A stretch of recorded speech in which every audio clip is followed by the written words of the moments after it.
Hello guys, welcome back to my channel. Hello guys, আমরা এখন বেরোলাম।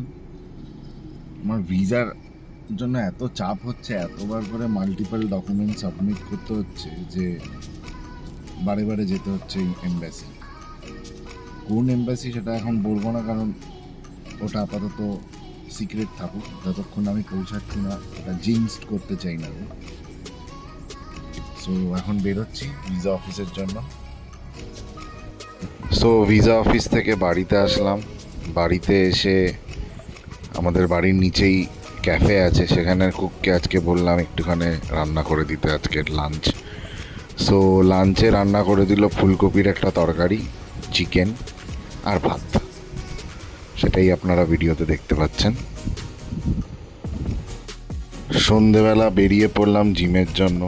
জিমে যাওয়ার আগে আমার একটা কাপ কফি একদম এসেনশিয়াল প্রি ওয়ার্কআউট। সো আজকে জিমের পাশেই জার্মিনা বলে একটা নতুন ক্যাফে হয়েছে, সেখানেই গেছিলাম। সেখানে গিয়ে অর্ডার করে দিলাম আমার favourite Americano and hazelnut syrup. নতুন ক্যাফে, যথেষ্ট ভালো, আর খালি ছিল যদিও বা ক্যাফেটা। খাবার দাবারও খুব ভালো, কফি তো টু গুড। প্রি ওয়ার্কআউট নিয়ে কিছুক্ষণ আড্ডাবাজি করে আমি, আমার বোন, আমার ফিয়ান্সে তিনজনে মিলে চলে গেলাম জিমে।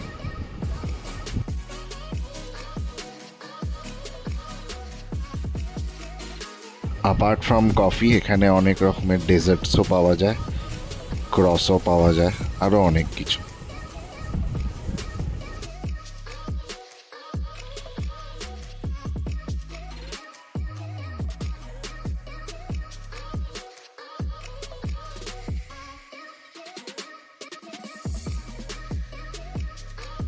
বোনও রেডি হচ্ছে প্রি ওয়ার্কআউট খাওয়ার জন্য, তারপরে আজকে জিমে খেলা হবে। জিমে গিয়ে স্টার্ট করলাম প্রথমে নি এক্সটেনশনস দিয়ে।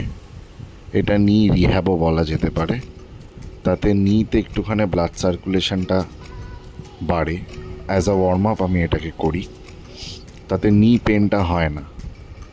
তারপরে করলাম কিছু রিপিটেশন অফ গুড মর্নিংস, যদিও এটা গুড ইভিনিং হয়ে গেছিলো, সরি গুড নাইট হয়ে গেছিলো, তার মধ্যে গুড মর্নিং করলাম।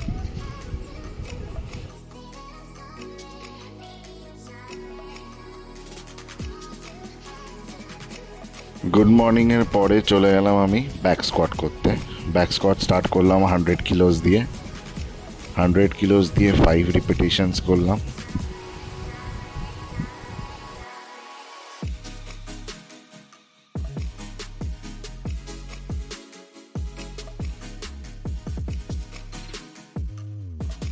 তারপর ওয়েট ইনক্রিজ করলাম 120 কেজিস। 120 কেজিস দিয়েই 5x5 রিপিটেশন আমি করলাম of back squats.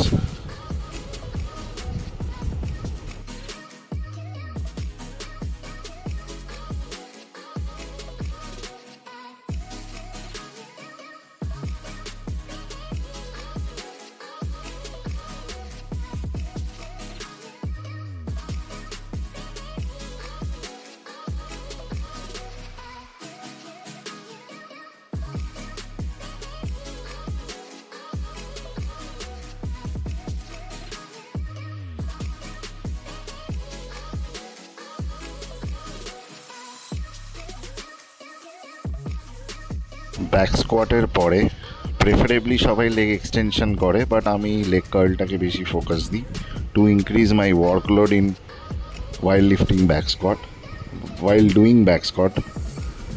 So leg কার্লটা করি আমি হ্যামস্ট্রিংটাকে বেশি টার্গেট করার জন্য।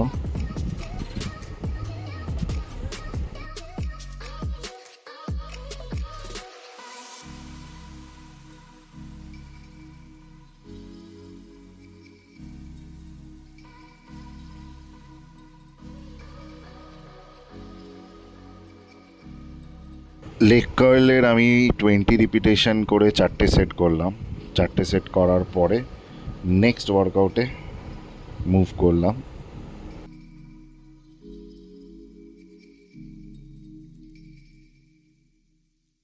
লেগ কার্লের পরে চলে গেলাম কাফ রেজেসে। কাফ রেজেসগুলো নর্মালি আপনারা স্ট্যান্ডিং যে কোনো জায়গায় করতে পারেন, বাট আমি হ্যাক স্কোয়াটে করাটা বেশি প্রেফার করি, তাতে আমার পাম্পটা ভালো আসে কাফের মধ্যে। সো কাফ রেস করলাম 20x3। লেগসের দিনেই আমি বাইসেপটাকেও চেষ্টা করি হিট করার, যদি সময় থাকে তো। সো বাইসেপ স্ট্রিক্ট কার্ল করলাম কিছুটা, হেভিতেই করলাম। 30 কেজিস আছে, 20 kgs of the Olympic bar and 5 kgs in weights. এটার করলাম 4টে সেট।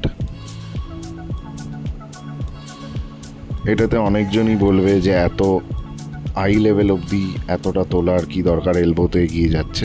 বাট এটা একটা নতুন ভেরিয়েশন, চার্লস গ্লাসের ইনভেনশনে। খুবই ভালো। পাওয়ার লিফটার্সরা নর্মালি এরম টাইপের বাইসেপ কার্লসগুলো করে।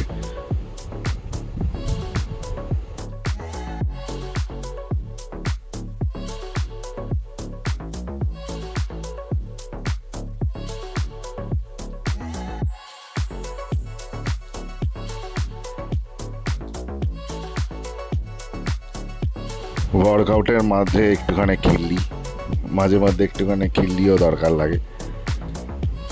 ওটাই হলো মোটিভেশন বেসিক্যালি। সো মাঝখানে একটুখানি খিল্লিও করলাম।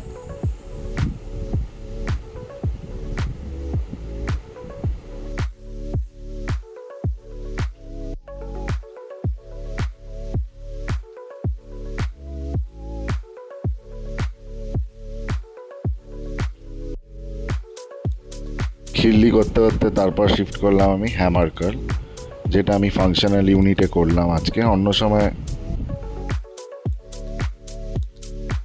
এক্সারসাইজ কমপ্লিট করে বেরিয়ে পড়লাম বাড়ির জন্য। তার আগে একটুখানি বোন বললো একটুখানি ঘুরবে গাড়িতে, তো গাড়িতে একটুখানি ওকে ঘোরালাম, ঘুরিয়ে টুরিয়ে তারপরে আমরা বাড়ির জন্য বেরোলাম।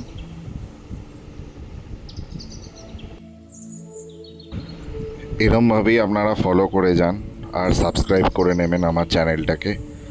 আগামী দিনে আরও অনেক রকমের কন্টেন্ট আমি ভেবে রেখেছি, যেগুলো নিয়ে কাজও করছি, সেগুলো আরও আনবো। আর সেগুলোর মধ্যে অনেক ইনফরমেশানসও পাবেন ট্র্যাভেলিংয়ের ব্যাপারে, আর তার সাথে সাথে এক্সারসাইজ সায়েন্সের ব্যাপারে, ইনজুরি রিহ্যাবের ব্যাপারে। আরও এক্সট্রা কোনো রকমের ট্রেনিং পারপাসে যদি হেল্প দরকার লাগে, আপনি আমাকে চ্যানেলের থ্রু দিয়ে রিচ করতে পারেন। আমি পার্সোনাল ট্রেনিংও করাই, তার সাথে সাথে ডায়েটও দিই। সো আমি ক্লিনিক্যাল ডায়েটিশিয়ান।